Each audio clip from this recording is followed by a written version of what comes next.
Welcome to special interview. నేను రమ్మ మండవ. ఈరోజు మన ఇంటర్వ్యూలో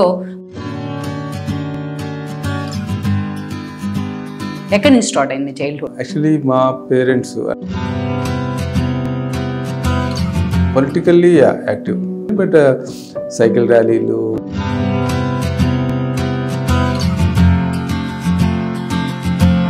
ఎక్కడి నుంచి అసలు యూఎస్ అనే ఆలోచన ఎలా చేసి? ఎక్కువ మంది తెలుగు వాళ్ళు అమెరికాలో కానీ బయట ఉండడానికి కారణం నేను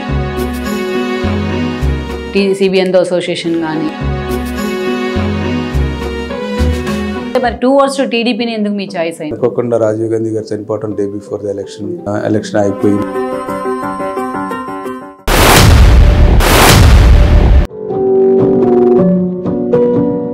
నేను తామాకి అట్రాక్ట్ అవడానికి కూడా.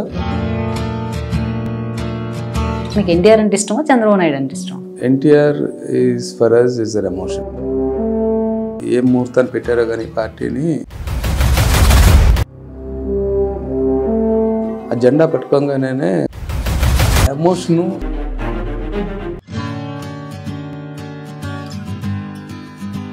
అట్లాంటాలో ఎన్టీఆర్ స్టాచ్యూ పెట్టాలని ఆలోచన కానీ,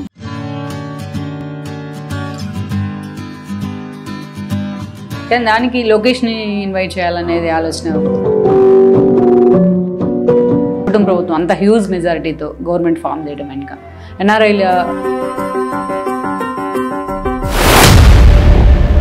టీడీపీ పార్టీతో అబ్జర్వ్ చేసేది ఏంటంటే, people are not asking for their own personal benefits అండి.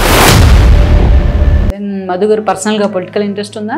నా దగ్గర అంత డబ్బులు లేవు కదా, నేను అనుకున్నాను పొలిటికల్గా ఎంటర్ అవ్వాలని డబ్బులే కావాలా? యార్లగడ్డ మధుకర్ గారి గురించి ఒక్క మాటలో చెప్పాలంటే ఏం చెప్తారు?